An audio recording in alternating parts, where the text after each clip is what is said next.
नमस्कार, आप देख रहे हैं इंडिया टीवी। आपके साथ मैं हूं गौनिका अरोड़ा। शाम के 4 बज रहे हैं। वक्त हो गया है आज की बड़ी खबर का। और बड़ी खबर में सबसे पहले शुरुआत करेंगे राजधानी दिल्ली में हुए अग्निकांड की, जहां एक बार फिर अग्निकांड हुआ। पूरा का पूरा होटल लाक्षागृह बन गया। देखते ही देखते 21 लोग जिंदा जल गए, 37 लोगों को बचाया गया। दिल्ली के मालवीय नगर के होटल में हुए इस अग्निकांड को लेकर बहुत बड़ा खुलासा हुआ है। दिल्ली के मालवीय नगर के होटल में हुए इस अग्निकांड को लेकर बहुत बड़ा खुलासा हुआ है। इंडिया टीवी पर फायर डिपार्टमेंट के अफसर ने यह दावा किया है कि होटल के पास फायर का एनओसी नहीं था। होटल ने फायर की एनओसी कभी ली ही नहीं थी। होटल में कोई इंटरनल फायर फाइटिंग सिस्टम तक नहीं था। होटल की सभी खिड़कियां सील की हुई थी, जिससे धुआं भर गया और लोगों का दम घुट गया। दिल्ली के डिप्टी फायर चीफ ने दावा किया है कि बिल्डिंग से निकलने की संभावना ना के बराबर थी, क्योंकि एक ही सीढ़ी थी और निकलने का दूसरा कोई रास्ता नहीं था। बेसमेंट और ग्राउंड फ्लोर को मिलाकर कुल 5 फ्लोर बनाए गए थे। बेसमेंट में किचन चल रहा था। टॉप फ्लोर पर 2 कमरे थे। आग लगने की वजह से अब तक 21 लोगों की मौत हो चुकी है। 37 लोगों को इस फायर में बचाया जा चुका है। बताया जा रहा है कि होटल संचालक को 6 कमरे बेड और ब्रेकफास्ट स्कीम के तहत चलाने की परमिशन मिली थी, लेकिन होटल मालिक ने 25 कमरे बना लिए थे। बताया यह भी जा रहा है कि होटल में एंट्री के गेट पर इलेक्ट्रॉनिक लॉक लगा हुआ था। आग लगते ही बिजली कट गई और दरवाजा पूरी तरह लॉक हो गया। लोग अंदर फंस गए और लॉक नहीं खुल पाया, यानी कि लोगों को बाहर निकलने का रास्ता तक नहीं मिला। 21 लोगों की इस पूरे घटनाक्रम में जिंदा जलकर मौत हो गई। बताया जा रहा है कि होटल में ज्यादातर विदेशी ठहरे हुए थे, जो वहां पर ही सामने जो मैक्स साकेत हॉस्पिटल था, नजदीक था, वहां पर इलाज कराने के लिए आए हुए थे। वही लोग ज्यादातर रुके हुए थे और मरने वालों में ज्यादातर विदेशी नागरिक थे, जिसको लेकर कई वीडियो सामने आ रहे हैं। कई विदेशी नागरिक अपनी जान बचाते हुए भी दिख रहे हैं। और शोएब रजा इस वक्त घटनास्थल पर हमारे साथ मौजूद है। शोएब, इस वक्त क्या अपडेट है? वहां पर एनओसी तक नहीं लिया गया। फायर डिपार्टमेंट से अगर आपको एनओसी लेना होता है तो महज 5,000 से 50,000 तक आपको खर्च करना पड़ता है। 25 कमरों का होटल चल रहा था, लेकिन इतनी जहमत तक नहीं उठाएगी होटल मालिक की तरफ से। एक तो इलीगल तरीके से होटल चल रहा था, 25 कमरे अवैध तरीके से बनाए गए, और दूसरी तरफ एनओसी तक नहीं लिया गया। बिल्कुल, देखिए गोनिका, ये तमाम सवाल है जो पूछे जा रहे हैं, चाहे एनओसी का मामला हो या ज़्यादा कमरे बनाने का मामला हो या फिर इमरजेंसी जो गेट या एग्जिट और एंट्री गेट एक ही होने का मामला हो। तमाम तरह के सवाल पूछे जा रहे हैं कि आखिर इन तमाम चीज़ों को लेकर कदम क्यों नहीं उठाए गए थे। अगर वक्त रहते तमाम चीज़ों पर पहले प्रशासन ध्यान देता तो इतना बड़ा अग्निकांड यहाँ ना होता दिल्ली में और 21 लोग ना मरते। लेकिन ये तमाम चीज़ें हुई है और 21 लोगों ने अपनी ज़िंदगी को गंवा दिया है। बहुत सारे लोग हैं, सुबह से हम लगातार बात कर रहे हैं, वो अलग अलग जो भी घटना की सच्चाई है वो बता रहे हैं, किस तरह से लोगों ने कूदकर अपनी ज़िंदगी को बचाया। अब प्रशासन तमाम तरह की कार्रवाई करने की बात कर रहा है, लेकिन सवाल ये है कि क्या वो जो ज़िंदगी गई है 21, क्या वो वापस आ जाएगी कार्रवाई करने से? ये कदम पहले उठाए जाते और ये तमाम चीज़ें पहले होती तो यकीनन इस तरह की नौबत ना आती। हम ये देखेंगे गोनिका कि आने वाले दिनों में कुछ दिनों तक इस तरह से एक तरीके से प्रशासन भी, पुलिस भी और तमाम जो जिम्मेदार लोग हैं वो ये कहते हैं और करते हुए दिखाई देंगे कि वो एक्शन ले रहे हैं। तमाम होटल्स पर हो सकता है सर्च ऑपरेशन चलाया जाए, इस तरह की कोशिश की जाए, वहाँ पर इंस्पेक्शन किया जाए कि वो मानकों पर खरे उतर रहे हैं या नहीं, ये तमाम चीज़ें। लेकिन आने वाले दिनों में फिर वो ख़त्म हो जाएगी, फिर इस तरह से बड़े हादसे का इंतज़ार किया जाएगा। लेकिन सवाल इन्हीं तमाम चीज़ों को लेकर है। जिस तरह से आप भी बता रही है कि एनओसी का जो मामला है या एंट्री एग्जिट गेट का जो मामला है, इन तमाम चीज़ों को लेकर पहले सवाल सब पर उठने चाहिए, मालिक पर भी उठने चाहिए, प्रशासन पर भी उठने चाहिए कि प्रशासन आखिर गहरी नींद में क्यों सोया रहा, क्यों प्रशासन ने सही वक्त पर कदम नहीं उठाए। लेकिन अभी हम आपको फिलहाल कर्नाटक ले चलते हैं। कर्नाटक में 3 साल बाद सत्ता परिवर्तन होने जा रहा है। डीके शिव कुमार मुख्यमंत्री पद की शपथ लेने वाले हैं और अब से कुछ ही देर में यह कार्यक्रम शुरू होने वाला है। वहीं उप मुख्यमंत्री भी इस वक्त वहां पर शपथ लेंगे और डीके शिव कुमार के साथ साथ 13 मंत्री बनाए जा रहे हैं। इस वक्त आपको तस्वीरें दिखाई दे रही है जहां पर डीके शिव कुमार, मल्लिकार्जुन खड़गे, राहुल गांधी, केसी वेणुगोपाल और तमाम कांग्रेस के बड़े नेता इस वक्त इस शपथ ग्रहण समारोह का हिस्सा बनने के लिए पहुंचे हुए हैं। तो कर्नाटक के 24वें मुख्यमंत्री के पद पर डीके शिव कुमार इस वक्त बैठने वाले हैं और वो मुख्यमंत्री पद की शपथ लेने वाले हैं। आपको बता दें कि लगातार ये टसल चल रहा था कि सिद्धरामैया जब 3 साल तक मुख्यमंत्री रहे, उसके बाद डीके शिव कुमार की बारी आनी चाहिए थी। बार बार डीके शिव कुमार की तरफ से मांग उठाई जा रही थी और आखिरकार दिल्ली में इसका फैसला हो गया था। आलाकमान ने इसका फैसला ले लिया कि डीके शिव कुमार ही अब अगले 2 साल तक कर्नाटक की सत्ता की कमान संभालेंगे। और फिलहाल जो जानकारी सामने आ रही है कि 13 उनके साथ मंत्री शपथ लेंगे, जिसमें अलग अलग तरीके से जाति समीकरण को भी साधा गया है, जाति समीकरण को ध्यान में रखा गया है। वोकालिंगा समुदाय से आपको बता दें कि डीके शिव कुमार आते हैं और वोकालिंगा समुदाय से एक मुख्यमंत्री बनाया जाना एक बड़ा मैसेज भी देता है, क्योंकि अब तक ये पूरा जो वोट बैंक है वो जेडीएस के खाते में रहा है। लेकिन अब आने वाले चुनाव में यानी कि 2028 में जो चुनाव होगा उसमें अगर वोकालिंगा वोटर जो है वो डीके शिव कुमार की तरफ आता है, कांग्रेस की तरफ आता है, तो जाहिर तौर पर कांग्रेस को एक बड़ा फायदा डीके शिव कुमार को मुख्यमंत्री बनाने से भी हो सकता है। लेकिन बार बार यही बात उठ रही है कि क्या सिद्धरामैया के होते हुए डीके शिव कुमार स्मूथ तरीके से अपनी सरकार चला पाएंगे? क्या सिद्धरामैया का इंटरफेरेंस किसी तरीके से सरकार में होगा, या फिर उन्हें कांग्रेस वर्किंग कमेटी का मेंबर बनाया गया है, वो सिर्फ उसी तरफ ध्यान देंगे, 2029 के लोकसभा चुनाव की तरफ ध्यान देंगे? तो अभी कई बड़े सवाल है। डीके शिव कुमार किस तरीके से अगले 2 साल तक अपनी सरकार चलाएंगे और 2028 के विधानसभा चुनाव में किस तरीके से वो डिलीवर करेंगे, ये देखना होगा। तो इस वक्त तस्वीरें सीधा शपथ ग्रहण समारोह से, जहां पर कुछ ही देर में अब डीके शिव कुमार मुख्यमंत्री पद की शपथ लेंगे। तो आपको बता दें डीके शिव कुमार के साथ साथ 13 मंत्री शपथ लेने वाले हैं, जिनकी लिस्ट भी सामने आ चुकी है। डीके शिव कुमार वोकालिंगा समुदाय से आते हैं, जी परमेश्वर जो दलित समुदाय से आते हैं और डिप्टी सीएम भी वो बनाए जा रहे हैं। इसके साथ साथ केजे जॉर्ज जो क्रिश्चियन कम्युनिटी से है, केएच मुनियप्पा दलित समुदाय से हैं, एमबी पाटिल लिंगायत समुदाय से हैं, सतीश जारकिहोली ट्राइबल समुदाय से है, कृष्णा बैरेगौड़ा वोकालिंगा, वहीं प्रियांक खड़गे मल्लिकार्जुन खड़गे के बेटे को भी कैबिनेट में जगह दी गई है। इसके साथ साथ सिद्धरामैया के बेटे को भी, यतेंद्र सिद्धरामैया जो कि ओबीसी समुदाय से आते हैं, उनको भी इस कैबिनेट का हिस्सा बनाया गया है।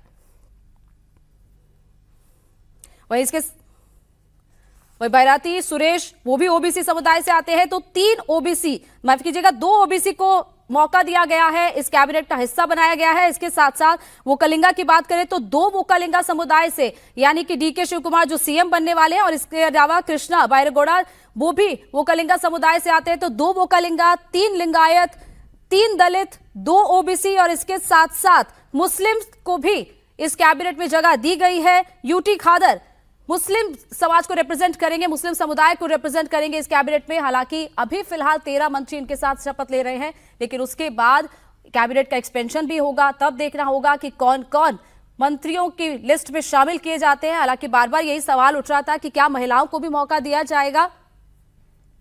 और टी राघवन इस वक्त हमारे साथ जुड़ गए हैं। राघवन, कुछ ही देर में अब डीके शिव कुमार मुख्यमंत्री बनने वाले हैं, कैसे इस वक्त वहां पर अगर आप तस्वीरें दिखा पाए, और इसके साथ साथ बार बार यही सवाल उठ रहे थे कि जाति समीकरण को पूरी तरह साध कर मंत्रियों की पूरी लिस्ट बनाई गई है और फाइनल लिस्ट कल तक सामने भी नहीं आ पा रही थी, और आखिरकार लिस्ट भी सामने आ गई है, कैसे ही पूरा जाति समीकरण बिठाया गया?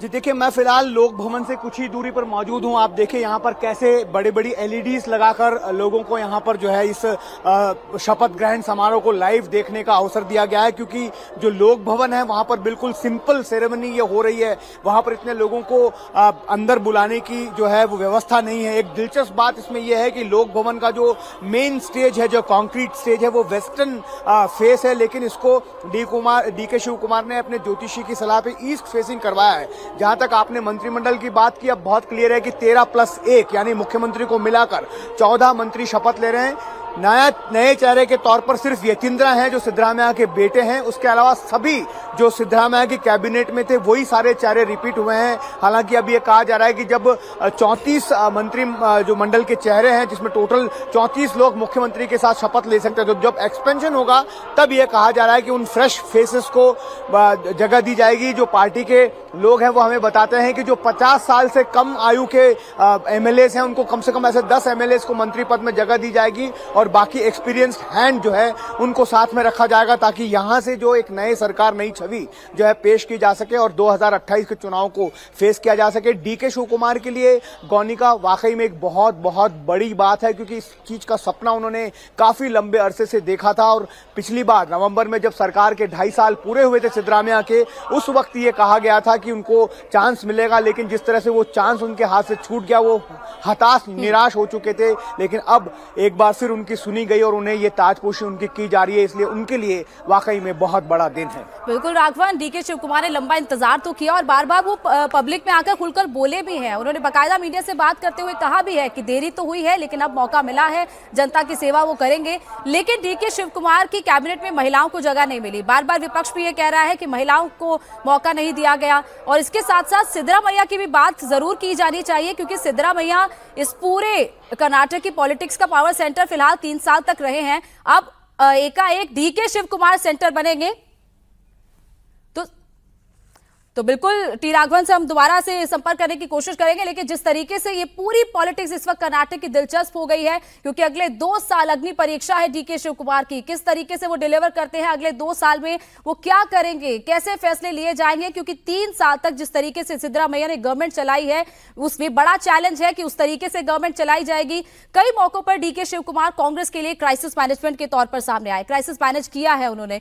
फिर चाहे वो हिमाचल में जब सुक्खू सरकार मुश्किल में थी तब उस घड़ी में वहां पर गए, 2019 में अगर कहें कि कांग्रेस के एमएलए जब मुंबई में चले गए थे वहां के रिजॉर्ट में, तब वो वहां पर गए थे, बाकायदा बारिश में तक खड़े रहे थे वो, और वहां पर उन्होंने एमएलए से मुलाकात के बाद ही वो वहां से हिले। तो इस वक्त देखिए ये तस्वीर। गौरवान्वित मान्य मुख्य न्यायाधीशರು कर्नाटक उच्च न्यायालय। बिल्कुल ये दिलचस्प तस्वीर देखिए हमने कि किस तरीके से डीके शिव कुमार ने सिद्धरामैया का स्वागत किया। एक नए मुख्यमंत्री जो बनने वाले हैं उन्होंने पूर्व मुख्यमंत्री का स्वागत किया इस पूरे कार्यक्रम में। राघवन, दिलचस्प तस्वीरें सामने आ रही हैं और इससे पहले आज दिन की तस्वीरें भी हमने देखी जब वो देवगौड़ा से मिलने गए थे। इसके अलावा येदियुरप्पा से मुलाकात की, सिद्धरामैया के घर भी बाकायदा गए थे और फिर उनका स्वागत भी यहाँ पर किया। मल्लिकार्जुन खड़गे जी बिल्कुल, देखिए ये कोशिश जो है पार्टी की तरफ से, डीके शिव कुमार की तरफ से की जा रही है कि ये बहुत ही स्मूथ ट्रांजिशन जो है पावर का हो रहा है। इसी बात को बार बार एस्टैब्लिश करने की कोशिश डीके शिव कुमार करते हुए नजर आ रहे हैं। अभी स्वागत का कार्यक्रम चल रहा है चीफ जस्टिस और सिद्धरामैया को के स्वागत के बाद अब जो है शपथ ग्रहण, देखिए 4:05 पर ज्योतिषी ने समय दिया था, उसके बाद में अब जो है ये शपथ ग्रहण का कार्यक्रम हो रहा है। जैसा हमने आपको बताया कि 14 मंत्रियों में से जो जी परमेश्वर हैं सिद्धरामैया कैबिनेट में होम मिनिस्टर भी रहे हैं, केपीसीसी प्रेसिडेंट रहे हैं 8 साल, उन्हें जो है डिप्टी सीएम बनाया गया है। तो ऐसे में पूरा जो अहिंदा पॉलिटिक्स जिससे सिद्धरामैया ने अपनी पहचान बनाई, एक बड़े मास लीडर के रूप में उन्होंने अपने आप को स्थापित किया कर्नाटक में, उस कास्ट बैलेंस को, सोशल बैलेंस को और रीजनल बैलेंस को भी, डिस्ट्रिक्ट वाइज जो है उनको भी लगातार यहाँ पर जो है वो कोशिश की जा रही है और उसको साथ में रखने की। जाकर डीके शिव कुमार की बात है, गोनिका बहुत ही जबरदस्त, बहुत कह सकते हैं बहुत ही दिलचस्प उनकी राजनीतिक यात्रा रही है, क्योंकि जिस तरह से एक युवा नेता के तौर पर एक यहाँ से बेंगलोर रूरल में सातनूर कनकपुरा में वो एक फिल्मी टेंट चलाते थे, वहाँ से उन्होंने एनएसयूआई में वो भर्ती हुए। उसके बाद एक ज्योतिषी के पास गए, वो खुद बताते हैं कि उनको उसकी कुंडली में ये लिखा हुआ था कि वो कभी न कभी राज्य के मुख्यमंत्री बनेंगे। और वहाँ से राजीव गांधी से उनकी जब मुलाकात हुई पहली बार, जब उनकी रैली के लिए उन्होंने यहाँ पर बेंगलुरु में 10 से 15 हजार लोगों को इकट्ठा किया, वहाँ से वो राजीव गांधी की नज़रों में आए। और उसके बाद जो है यहाँ पर जब वीरेंद्र पाटिल, बड़े लिंगायत नेता को राजीव गांधी ने मुख्यमंत्री पद से हटाया, उस वक्त भी डीके शिव कुमार की सलाह ली गई जब वो सिर्फ एक एमएलए थे।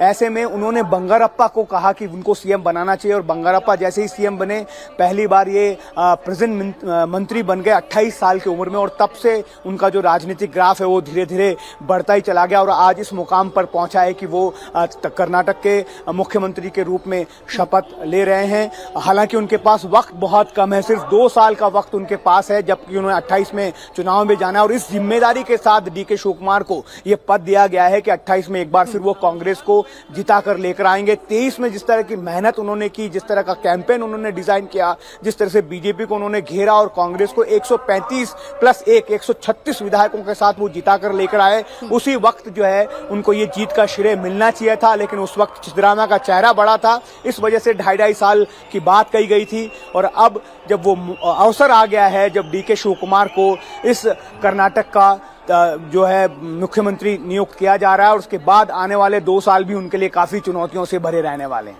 बिल्कुल राघवन, स्मूथ ट्रांजिशन तो दिखाया गया कि बहुत स्मूथ तरीके से सिद्धरामैया ने इस्तीफा दे दिया, उनको मना लिया गया, उनको कांग्रेस वर्किंग कमेटी का मेंबर बना लिया गया और इसके साथ साथ डीके शिव कुमार को मुख्यमंत्री पद पर नियुक्त किया जा रहा है। लेकिन क्या सिद्धरामैया सच में कर्नाटक की पॉलिटिक्स से फिलहाल अगले 2 साल तक हमें बाहर दिखेंगे या फिर उनका कहीं ना कहीं रोल रहेगा, कुर्सी पर डीके शिव कुमार बैठेंगे और सरकार में कहीं ना कहीं इंटरफेरेंस, इन्फ्लुएंस सिद्धरामैया का रहेगा? देखिए, इस बात की पूरी कोशिश अभी तक भी, जब तक हम आपसे बात कर रहे हैं गौनिका, तब तक की जा रही कि किसी तरह से सिद्धरामैया को यहां से दिल्ली भेज दिया जाए। राज्यसभा उन्हें ऑफर किया गया था, पोलाइटली उन्होंने उसको इनकार कर दिया। कल देर रात एक डेवलपमेंट हुआ जब उन्हें कांग्रेस वर्किंग कमेटी का स्थायी सदस्य बना दिया गया, मतलब एक राजनीतिक राष्ट्रीय स्तर पर उन्हें जिम्मेदारी दी गई। 8 तारीख नॉमिनेशन की जो है आखिरी डेट है राज्यसभा के लिए। हमें बताया गया है कि तब तक हाईकमान कोशिश करेगा कि सिद्धरामैया को किसी तरह मना लिया जाए, क्योंकि ये पता है कि अगर वो बेंगलुरु में रहकर राजनीति करेंगे, उन्होंने ये कहा है कि वो बेंगलुरु में रहेंगे, सक्रिय राजनीति करेंगे, अगर ऐसा होता है तो जाहिर तौर पर एक पावर सेंटर जो है वो जरूर क्रिएट हो जाएगा।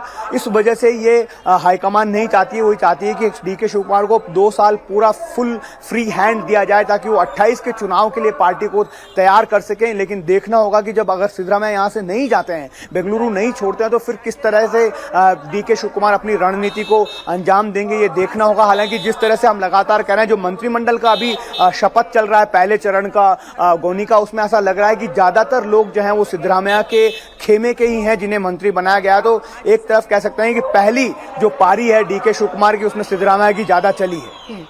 अच्छा राघवन, क्या अब ये माने कि सबके लिए विन विन सिचुएशन है? सिद्धरामैया को सीडब्ल्यूसी का मेंबर बना दिया गया, डीके शिव कुमार सीएम बन रहे हैं, मल्लिकार्जुन खड़गे के बेटे प्रियांक खड़गे को उनको मंत्री बनाया जा रहा है, सिद्धरामैया के बेटे मंत्री बन रहे हैं, तो सबके लिए ऑल आर हैप्पी, क्या ये कह सकते हैं हम?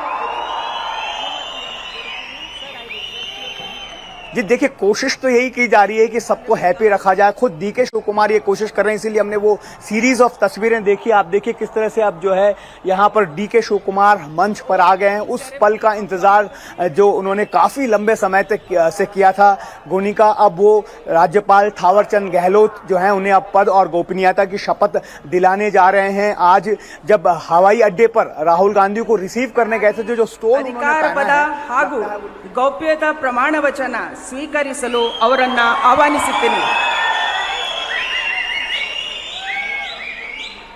तो शपथ से पहले की तस्वीरें, डीके शिव कुमार ने नतमस्तक होकर कर्नाटक की जनता का शुक्रिया अदा किया है और अब शपथ लेने जा रहे हैं डीके शिव कुमार।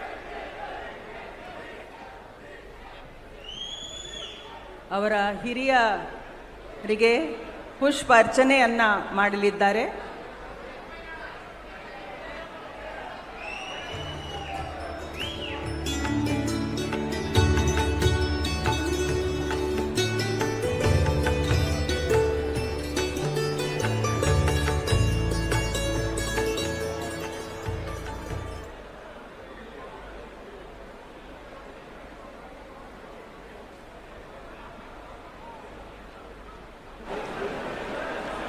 ಮಾನ್ಯ ರಾಜ್ಯಪಾಲರು ಈಗ ಪದವಿಯ ಅಧಿಕಾರ ಪದ ಹಾಗೂ ಗೌಪ್ಯತಾ ಪ್ರಮಾಣ ವಚನವನ್ನ ಬೋಧನೆ ಮಾಡಲಿದ್ದಾರೆ।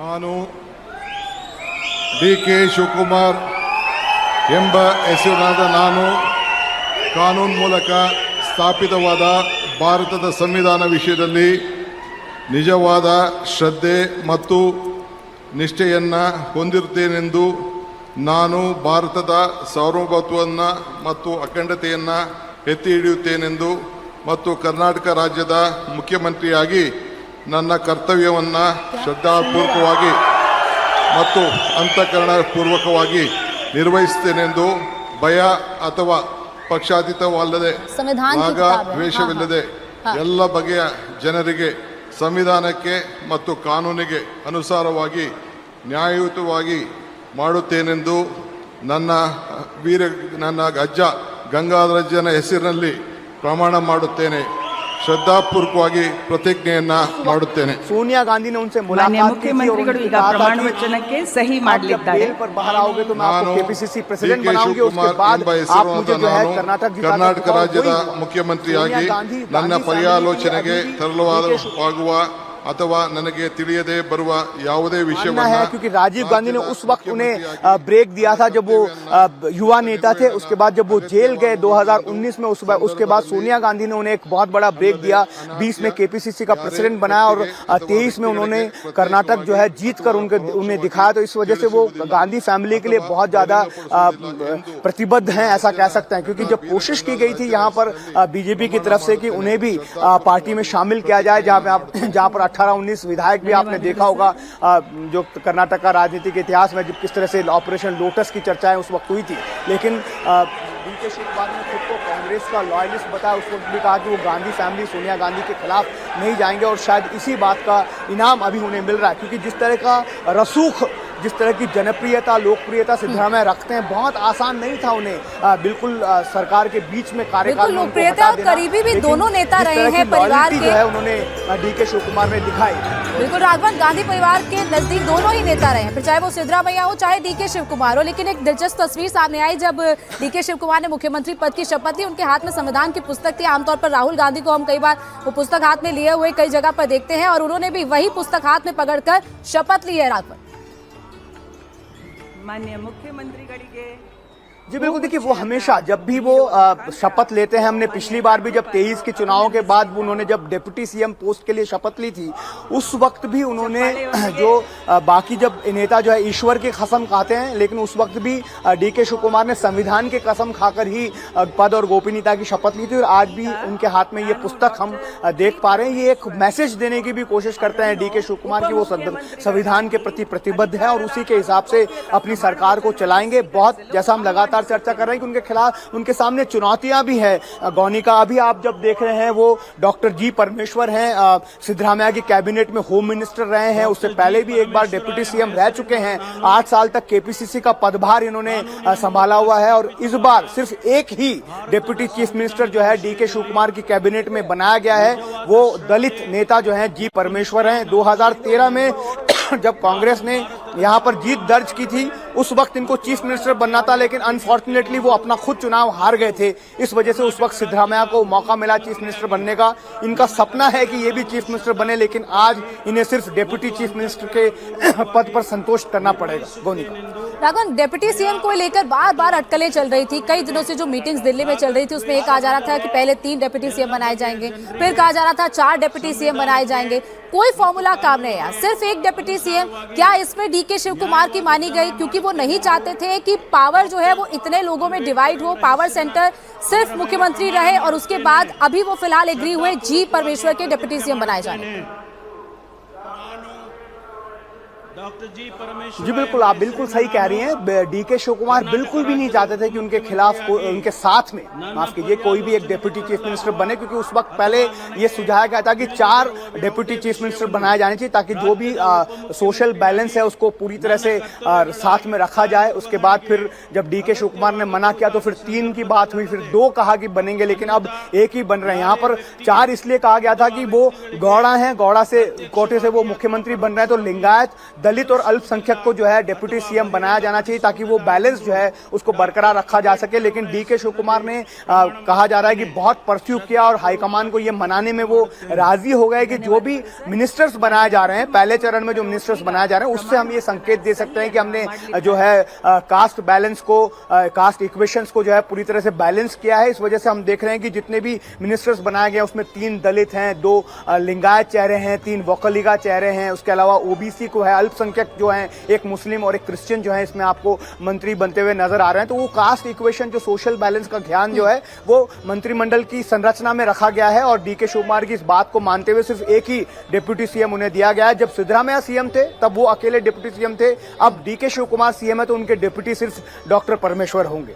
राघवन, बार बार यही बात आ रही है कि 2 साल उनके पास है, लेकिन चैलेंजेस उनके पास सामने बहुत है। 2028 का विधानसभा चुनाव है, 2029 का लोकसभा चुनाव है, लेकिन 1985 के बाद ऐसा कभी नहीं हुआ कि किसी भी सरकार ने रिपीट किया हो, किसी भी पार्टी की दोबारा सरकार बनी हो। क्या डीके शिवकुमार ये करने में सफल हो पाएंगे? क्या वो ये 4 दशक की जो परंपरा चलती है, ये जो चेन चलती है, उसे तोड़ पाएंगे?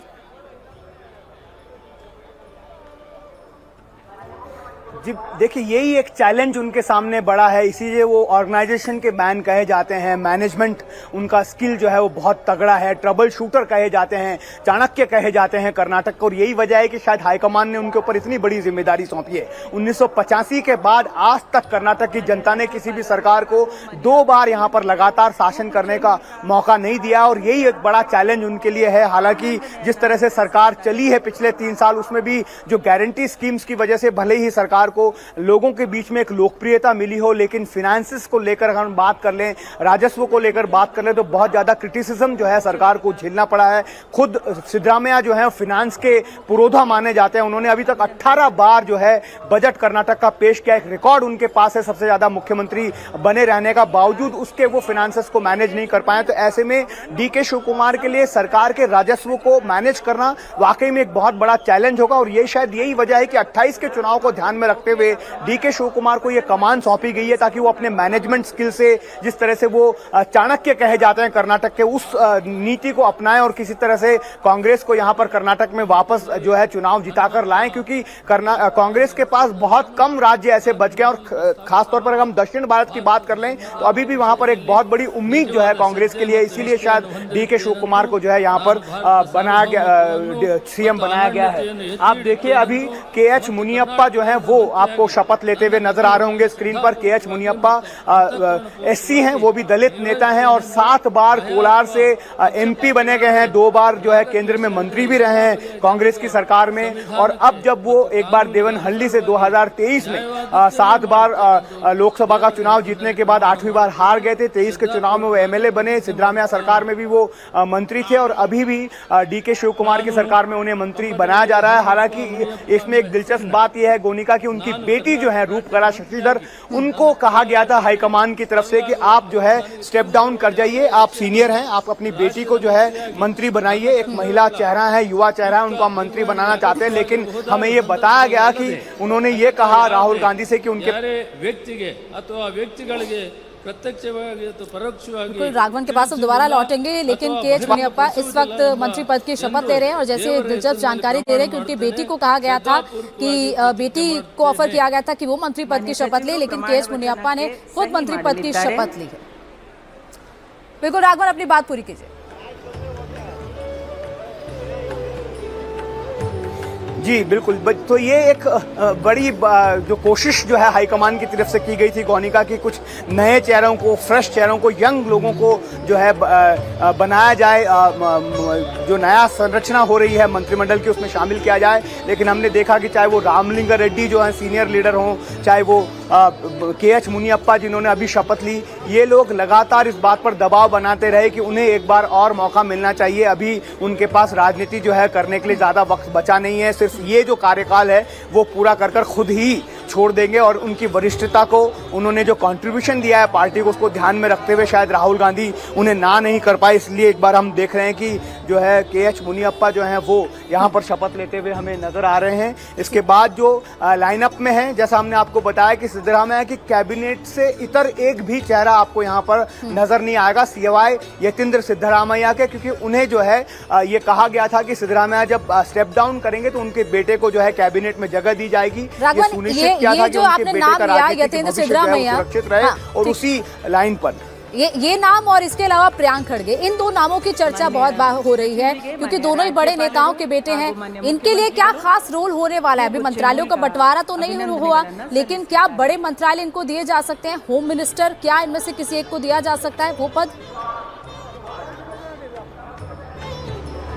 देखिए, प्रियांक खड़गे की हम पहले बात कर लेते हैं, क्योंकि वो काफी चर्चित चेहरा रहे हैं, और मल्लिकार्जुन खड़गे के बेटे हैं, चित्तारुपुरा से एमएलए हैं, काफी लंबी अवधि उन्होंने जो है लगातार एमएलए के तौर पर बिताई है। तो वो एक मजबूत नेता हैं, कह सकते हैं दलित नेता हैं। भले ही वो अपने पिता के नाम से ज्यादा जाने जाते हैं, लेकिन उन्होंने अपनी काबिलियत के हिसाब से भी मंत्री रहते हुए जो है अच्छा परफॉर्मेंस किया। IT-BT यहाँ पर अभी RDPR मिनिस्टर हैं प्रियांक खड़गे, लेकिन इस बार ये कहा जा रहा है कि उन्हें गृह मंत्री जरूर बनाया जा सकता है। खुद मल्लिकार्जुन खड़गे उसके लिए पिच कर रहे हैं कि उन्हें गृह मंत्री बनाया जाए। अभी आप जो देख रहे हैं वो केजे जॉर्ज हैं, ये ऊर्जा मंत्री रहे हुए हैं, दोनों ही बार सिद्धरामैया जब मुख्यमंत्री रहे थे।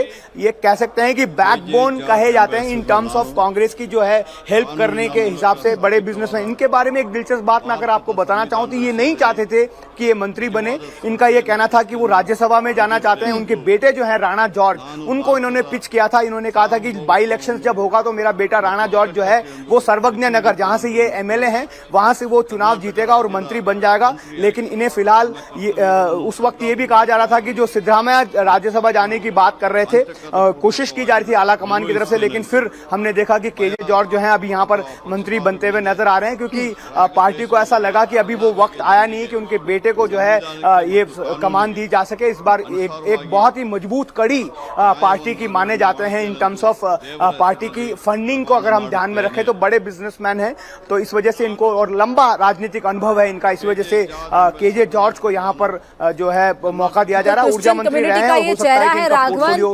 कंटिन्यू भी कर डीके शिव कुमार के मंत्रिमंडल में और बड़े नेता हैं, अनुभवी नेता हैं। कांग्रेस के सबसे जो अनुभवी लीडर्स हैं उनमें से एक शामिल है। कर्नाटक के गृह मंत्री रह चुके हैं। सिद्धरामैया सरकार में ये ऊर्जा मंत्री पहले ही रह चुके हैं। और इसके साथ साथ जैसे राघवन बता रहे थे कि इन्होंने स्टेप डाउन करना चाहा था, लेकिन आलाकमान ये चाहता था कि वो अपने इस टर्म को पूरा करें, वो फिलहाल मंत्री बने और डीके शिव कुमार की इस कैबिनेट का हिस्सा बने। लेकिन राघवन, ये पूरी अगर कैबिनेट की अगर आप लिस्ट देखते हैं, बार बार कई नाम आ रहे थे कि ये हो सकते हैं शामिल, ये हो सकते हैं, लेकिन जब एक फाइनल कैबिनेट की लिस्ट आती है, इसमें आपको क्या लग रहा है देखकर? क्या सिद्धरामैया को खुश करने की कोशिश की गई है? क्या डीके शिव कुमार को खुश करने की कोशिश की गई? क्या बैलेंस बनाया गया?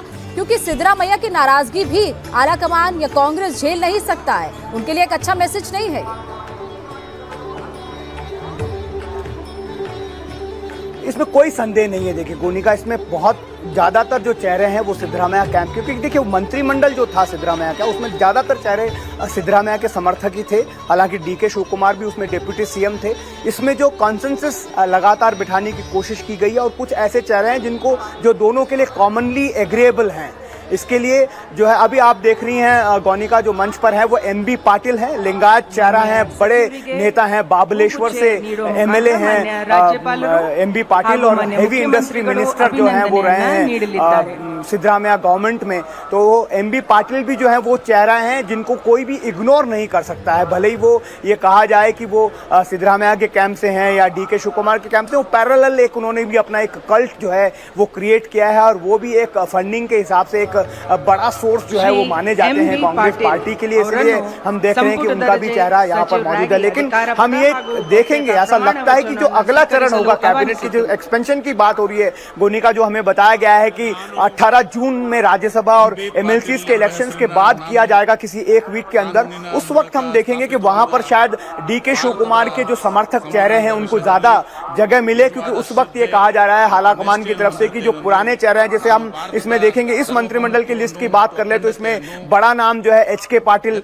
उनको यहां पर अभी फिलहाल इस चरण में मुख्य मंत्री नहीं बनाया गया है। एचसी महादेवप्पा, जो बहुत राइट हैंड मैन कहे जाते हैं सिद्धरामैया के, उनको यहां पर आउट कर दिया गया है। दिनेश गुंडूराव का नाम कल रात तक शामिल था, लेकिन आज सुबह हमने देखा कि उनका नाम हटाकर शरण प्रकाश पाटिल के नाम को जहां पर शामिल कर दिया गया। तो कुछ लोगों को जो सिद्धरामैया के काफी करीबी थे उन्हें यहां पर हटाया भी गया। हो सकता है उनको नेक्स्ट चरण में भी जो है मौका नहीं मिले, क्योंकि नेक्स्ट चरण जो होगा वो ये कोशिश होगी पार्टी की तरफ से कि वो एकदम नई सोच के साथ, नए फ्रेश ब्लड जिनको कहा जाता है, उनको जो है इंजेक्ट करेंगे। ऐसे में ऐसे नेता अनुभवी चेहरे हैं, फिर बता दें आपको बड़े नेता रहे हैं कर्नाटक की राजनीति में, जिनका बड़ा इन्फ्लुएंस रहा है, उसमें से एक एमबी पाटिल भी हैं। सिद्धरामैया सरकार में पहले ही भारी उद्योग मंत्री रह चुके हैं। 2013 से 2018 तक ये जल संसाधन उद्योग मंत्री रहे हैं। 2008 में ये पहली बार एमएलए बने थे और बाबलेश्वर सीट से लगातार 4 बार विधायक बने हैं। लिंगायत को अलग धर्म बनाने की मांग से भी के बाद ये ज्यादा चर्चा में रहे हैं, और कांग्रेस का एक बड़ा लिंगायत चेहरा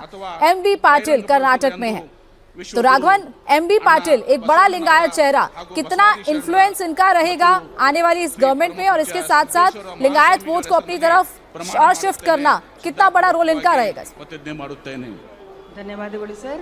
ಮಾನ್ಯ ಸಚಿವರು ಈಗ ಪ್ರಮಾಣ ವಚನ जी देखिए, जब हम चर्चा कर रहे थे कुछ देर पहले गोनिका, हमने वीरेंद्र पाटिल का आपको नाम लिया था। बड़े लिंगायत चेहरा थे कांग्रेस के, और जिस तरह से अनसेरेमोनियसली उन्हें राजीव गांधी ने एयरपोर्ट पर बुलाकर हटा दिया था, उसके बाद लिंगायत वोट बैंक जो है 16-17% वो पूरी तरह से कांग्रेस से खिसक कर बीजेपी की तरफ चला गया था, और लगातार तब से बीजेपी के साथ था। लेकिन एमबी पाटिल, ईश्वर खंडरे और जो शरण प्रकाश पाटिल, ये 3 चेहरे आप देखेंगे इस कैबिनेट में। ये ऐसे लोग हैं जिन्होंने वापस जो है लिंगायतों को कांग्रेस की तरफ जो है लाने में बहुत मेहनत की। और इस बार हमने देखा कि 2023 के चुनाव में 46 ऐसे एमएलए थे जो है वो लिंगायत जाति से जो एमएलए चुनकर आए हैं। जो लिंगायत को अलग धर्म का दर्जा देने का जो मुहिम शुरू की थी, उसमें एमबी पाटिल का बहुत बड़ा रोल था। इसी वजह से एमबी पाटिल को इस बार भी आप जो है मंत्री बनते हुए इस मंत्रिमंडल में देख रहे हैं।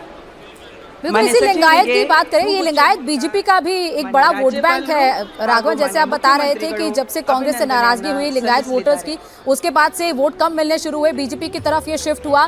लेकिन अब क्या इनके बनने से या फिर 3 लिंगायत को आप मंत्रिमंडल में जगह देने से, अगर एक्सपेंशन भी होता है, अगर उसमें भी लिंगायत को ज्यादा मौका दिया जाता है, तो क्या ये शिफ्ट हो सकेगा या फिर अभी लिंगायत वोटर ज्यादा बीजेपी की तरफ ही उसका झुकाव?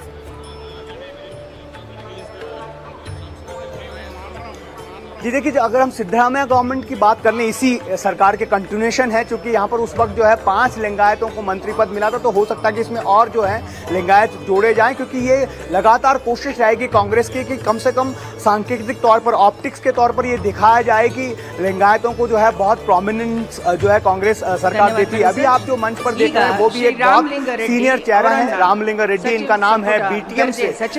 बीटीएम लेआउट से जो है ये विधायक चुने जाते हैं। लगातार काफी लंबा अनुभव इनको भी बेंगलुरु की राजनीति में रहा है। ये भी कर्नाटक के गृह मंत्री के तौर पर अपनी सेवाएं दे चुके हैं। चाहूंगी, इस वक्त मंच पर रामलिंगा रेड्डी आ चुके हैं जो मंत्री पद की शपथ ले रहे हैं। बीटीएम लेआउट सीट से ये विधायक है। बेंगलुरु शहर के बड़े कांग्रेस नेताओं में ये शामिल है। कर्नाटक के गृह मंत्री और ये परिवहन मंत्री भी रह चुके हैं और इसके साथ साथ हिंदू धर्मदान विभाग का मंत्रालय भी ये संभाल चुके हैं। वहीं इनके पॉलिटिकल करियर की बात करें तो 1985 से लगातार विधानसभा चुनाव जीत रहे हैं, कई बार ये एमएलए रहे हैं और अब उनको भी डीके शिव कुमार की इस कैबिनेट का हिस्सा बनाया गया है। वो मंत्री पद की शपथ ले रहे हैं। राघवन, अपनी बात करें। ಜನರಿಗೆ ಸಂವಿಧಾನಕ್ಕೆ ಮತ್ತು ಕಾನೂನಿಗೆ ಅನುಗುಣವಾಗಿ जी बिल्कुल, इन्हीं की चर्चा मैं भी कर रहा था। गौनिका और इनकी बेटी हैं सौम्या रेड्डी, जिन्होंने कोशिश की थी इस बार जयानगर से चुनाव लड़ने की, हालांकि वो बहुत कम मार्जिन से हार गई थी। अगर वो जीतती तो क्या पता इस बार इस मंत्रिमंडल में वो जरूर जो है हिस्सा होती। 2023 की मैं बात कर रहा हूँ, अभी तो 100% उनका चांस बनता था, क्योंकि इस बार राहुल गांधी ने एक मैसेज जो देने की कोशिश की है कर्नाटक कांग्रेस यूनिट को, उसमें यह भी कहा गया है कि ज्यादा से ज्यादा महिलाओं को भी तरजीह दी जाए। हालांकि पहले जो 14 चेहरे आपको आज मंत्रिमंडल में नजर आएंगे, इसमें एक भी महिला नहीं है, क्योंकि इसमें कोशिश की गई थी कि रूपकला शशिधर, जिसका हमने जिक्र किया था, केएच मुनियप्पा की बेटी, उनको यहाँ पर लाया जाए। लक्ष्मी हेब्बालकर पिछली सरकार में सिद्धरामैया के उसमें बाल विकास कल्याण मंत्री रही हैं, हो सकता है कि अगले उसमें नंबर उनका आ जाए। लेकिन इस बार के जो चेहरों में महिला नेता हमको नजर नहीं आ रही। रामलिंगा रेड्डी एक तरह से ये भी एक बड़ा चेहरा है, इनको भी इग्नोर नहीं किया जा सकता। ये अदर्स कैटेगरी में आते हैं। ये एक्चुअली रेड्डी वोकली का जो कैटेगरी है, बहुत बड़ा एक वोट बैंक है कांग्रेस का, हालांकि बहुत लिमिटेड है, लेकिन ये हमेशा कांग्रेस के लॉयलिस्ट रही है ये जाति। इसी वजह से रामलिंगा रेड्डी को भी इस बार डीके शिव कुमार के कैबिनेट में जगह दी गई है। राघवन, क्योंकि हर अगर फैसले के लिए कहें तो सीएम बदलना है, सिद्धरामैया को हटना है, डीके शिव कुमार को सीएम बनना है, इसके लिए दिल्ली चक्कर लगाए गए। दिल्ली तक 2 दिन तक दिल्ली में रहे दोनों नेता। उसके बाद कौन कौन मंत्री बनेगा, डिप्टी सीएम कौन बनेगा, डिप्टी सीएम कितने बनेंगे, इसके लिए भी दिल्ली आना पड़ा। हाईकमान से मीटिंग करनी पड़ी। मीटिंग कई घंटे तक चलती थी। ऐसा तो नहीं कि आगे भी कुछ फैसलों के लिए दिल्ली ही आना पड़ेगा, आगे भी कहीं ये सरकार स्टेबल बनकर रहेगी, या फिर सिद्धरामैया के कर्नाटक में रहने से ये सरकार कहीं ना कहीं अनस्टेबल हो जाएगी? क्या ऐसा हो सकता है?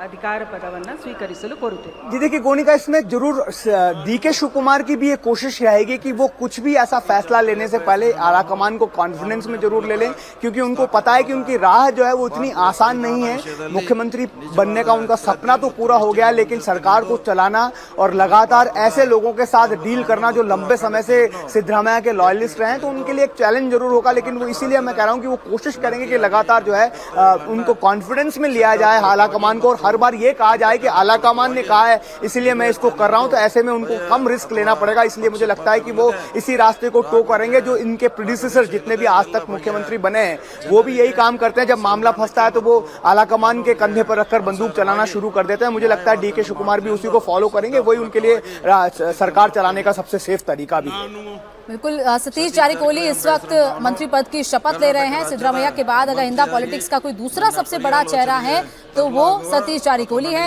2004 से ये यमकान मर्डी सीट से लगातार विधायक रहे हैं। बेलगावी जिले से सबसे प्रभावशाली दलित नेता हैं। कर्नाटक कांग्रेस कमेटी के वर्किंग प्रेसिडेंट भी ये रहे हैं। तो आपको जिस तरीके से हम बता रहे हैं कि एक्सपीरियंस्ड, अगर ये पूरे 13 चेहरे कहें तो कांग्रेस के बड़े नेता हैं, कांग्रेस के सभी एक्सपीरियंस नेता हैं। सिद्धरामैया गवर्नमेंट में जो मंत्री पहले ही रहे हैं वही लगभग सारे मंत्रियों को रिपीट किया गया है, एक्सेप्ट यतेंद्र सिद्धरामैया जो कि डीके शिव कुमार की कैबिनेट में एक नया चेहरा है। सिद्धरामैया के स्टेप डाउन करने के बाद सीएम, उसके बाद अब यतेंद्र सिद्धरामैया को मौका दिया गया है। वो भी कुछ देर में मंत्री पद की शपथ लेंगे।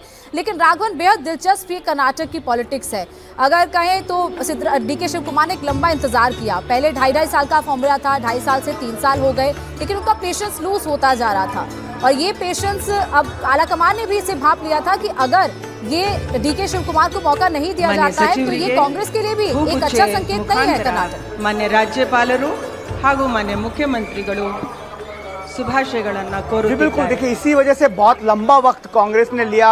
कोशिश ये की कि जिस तरह से बिहार मॉडल जो बीजेपी का है, जिसमें उन्होंने नीतीश कुमार को बड़ी आसानी से वहां से मुख्यमंत्री पद से स्टेप डाउन करवाकर और राज्यसभा में भेज दिया था, शायद वही पैटर्न जो है कांग्रेस भी यहाँ पर अपनाना चाहती थी ताकि ये टसल जो है वो नहीं हो। लेकिन सिद्धरामैया उसके लिए नहीं माने हैं। जो सतीश जारकिहोली की आपने बात की, गोनिका, पार्टी हाईकमान डीके शिव कुमार नहीं चाहते थे कि वो मंत्री बने। उनको केपीसीसी अध्यक्ष बनाने की बात जो है वो कही गई थी। उन्हें कहा गया था कि आपको केपीसीसी अध्यक्ष बनना है, लेकिन उन्हें पता था कि अगर वो सिर्फ अध्यक्ष बनकर रह जाएंगे, मंत्री नहीं बनेंगे, तो बेलगावी जहां डिस्ट्रिक्ट में जो प्रभावशाली राजनीति वो करते हैं वहां से उनका होल्ड खत्म हो जाएगा और लक्ष्मी हेब्बालकर जो है वहां पर उनका दबदबा कायम हो जाएगा। इसीलिए उन्होंने केपीसीसी अध्यक्ष पद की बजाय मिनिस्टर रहने में ही अपनी भलाई समझी और हाईकमान को ये साफ कह दिया कि अगर उन्हें दोनों दिया जाए नहीं तो वो सिर्फ मंत्री बनेंगे, इसलिए उन्हें अभी मंत्री बनाया गया है। अब केपीसीसी अध्यक्ष कौन होंगे, ये बात भी अब सवाल भी उठ रहा है। तो इसमें हम आपको बता दें कि सबसे आगे जो नाम चल रहा है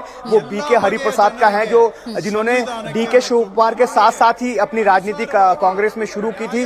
ओबीसी नेता है, नेशनल लेवल पर बड़ा जाना पहचाना नाम है और नेशनल और रीजनल जो है कनेक्ट को वो काफी अच्छे से जानते हैं। इसीलिए हो सकता है कि उनको यह मौका दिया जाए। उनका नाम अब सबसे आगे चल रहा है। बिल्कुल, ये देखना होगा कि क्या बीके हरिप्रसाद सच में केपीसीसी के प्रेसिडेंट बनते हैं, किसी और को मौका दिया जाता है या उन्हें मौका दिया जाता है।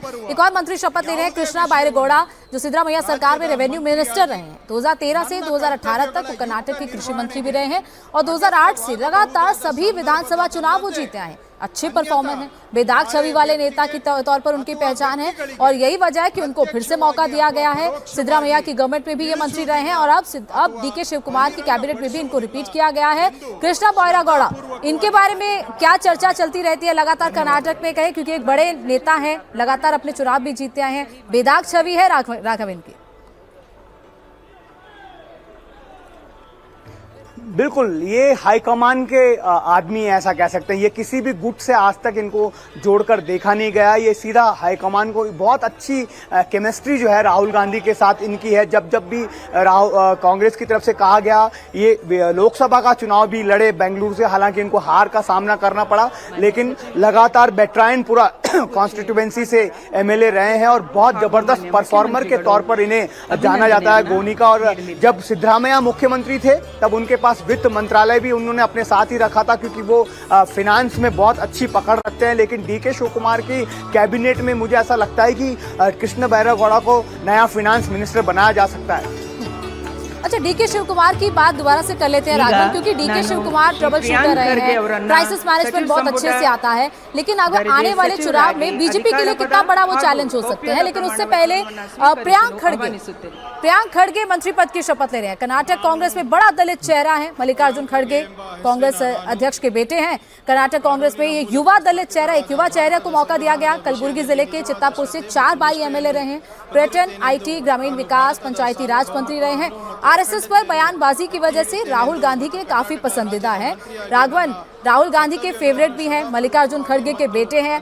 क्या इनके लिए रोल होने वाला है डीके शिव कुमार की गवर्नमेंट में? क्या बड़ा पद इनको दिया जा सकता है?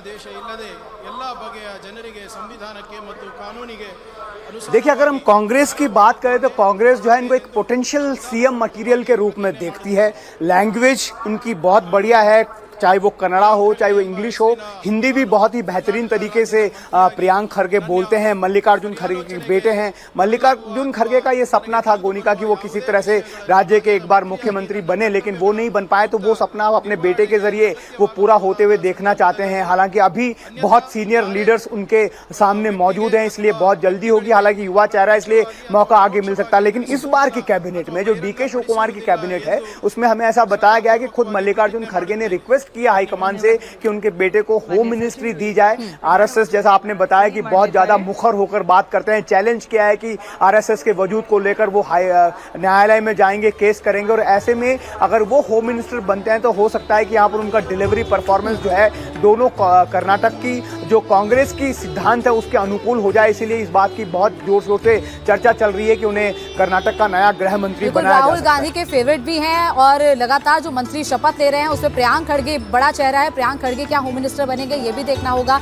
जैसे राघवन बता रहे हैं कि मल्लिकार्जुन खड़गे की तरफ से खुद रिक्वेस्ट किया गया कि उनके बेटे को होम मिनिस्ट्री दी जाए, लेकिन डीके शिव कुमार के सामने बड़ा चैलेंज है कि कैसे वो अगले 2 साल तक सरकार चलाएंगे। 2028 के विधानसभा चुनाव में क्या वो कांग्रेस को फिर से जीत दिला पाएंगे? 2029 के चुनाव में, लोकसभा चुनाव में आखिर किस तरीके की परफॉर्मेंस होगी कांग्रेस की? ये डीके शिव कुमार के कंधों पर बहुत बड़ा दारोमदार है। बहुत बहुत शुक्रिया राघवन हमारे साथ जुड़ने के लिए।